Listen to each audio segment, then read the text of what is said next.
Hi, this is Keisha P. Shields, Chief Woman Empower at Pink Label International and couture coach for women who are high potential, high achieving, and high profile. We are in the first video of 5 for our Business Freedom series. And so today we're kind of discussing the question, how do I determine what business model I need to have? So the first thing I want to say is it is so important that you do have a business model in place. Okay? I made a huge mistake when I was in the business building kind of initial phases, and that was I kind of built everything around my business. All the time I spent, um, everything revolved around my business. My life revolved around my business. And the amount of time that I was spending in my business and not making nearly the income and revenue that I needed that matched the amount of time I was spending probably equitable to probably working 2 full-time jobs. I'm sure I was working probably close to 80 hours a week on my business and not seeing much money from it. Well, why is that? Because I didn't have my revenue models in place. So I want to talk to you about how you can avoid that pitfall that I made, which was huge. Many sleepless nights, so much stress. Oh my goodness, it was really horrible, but I learned a lot. So, we're going to talk about the two primary types of business models that you can have. So, the first one is that of having active income or active revenue into your business, okay? Now, this is the income that involves you really directly performing or being involved. So, this might be something like hosting workshops or if you're a speaker, doing speaking engagements. It could be doing client work, whether you're a coach or a consultant, or even if you're in the creative fields, really having that customer contact, just you being actively involved in making the money for that particular sale or that particular process. Okay.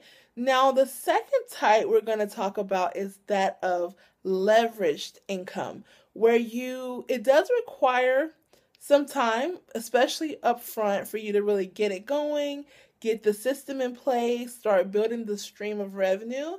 But after that, it can begin to sell itself. Now, this might be digital courses that you have that are autonomous. It could be a book that you have. It could be some other, programs, affiliate sales that you do, things that don't require you to constantly be directly involved in the process in order for it to make sales. Now, know as well that you can do what I do and what a lot of other women do is combine them. And in fact, it's preferable that you have numerous ways to bring income into your business.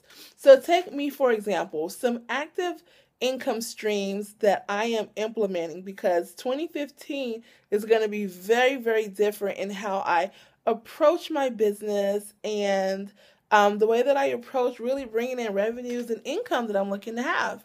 So my active streams will include doing my private intensives for coaching clients.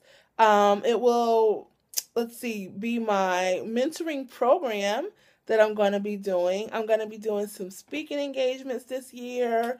I love interacting with people, so I'll be doing workshops. Those are just some of the avenues that I'll have. Now, in terms of the leveraged income or the residual income side, I actually have like 2 courses that I'm planning to be almost completely digital this year, almost completely.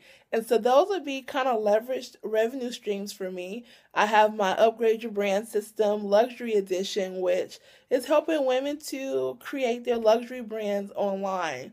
And this is for their luxury personal brands, okay? And then I have a new thing coming up, which I can't say what it is just yet, that will be another source of residual income for myself. Now, I'm expecting 2015 to be so much more lucrative and enjoyable in terms of bringing in the people into my business that I really love to interact with. And I know it's because I'm really setting myself up for business success and to have the freedom to run my business from pretty much anywhere in the world if I so choose, because I've taken the time up front to invest in and decide what business models will work best for my particular goals.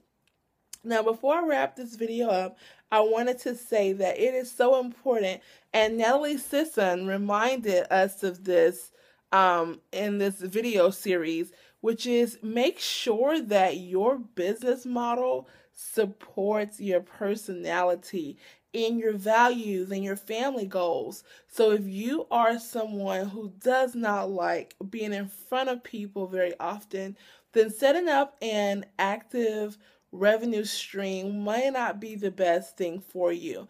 It may be best that you focus on more leveraged opportunities to bring in income into your business, and vice versa. If you're someone who loves to interact with people and you don't really get much fulfillment out of just kind of being so removed from it, then you may want to consider having active sources of revenue coming in. And keep in mind, the more options, a lot of times, the better. Just make sure you keep in mind what's important for you. Make sure it matches your personality, because it's all about having the freedom in your business. So, your turn, okay? What is your business model? Give me an idea of some of the streams of revenue that either you have currently or that you're looking to introduce. And tell me if you learned anything from this video. You can always visit me over at pinklabelbrand.com, and I will see you guys in the next video. Bye-bye.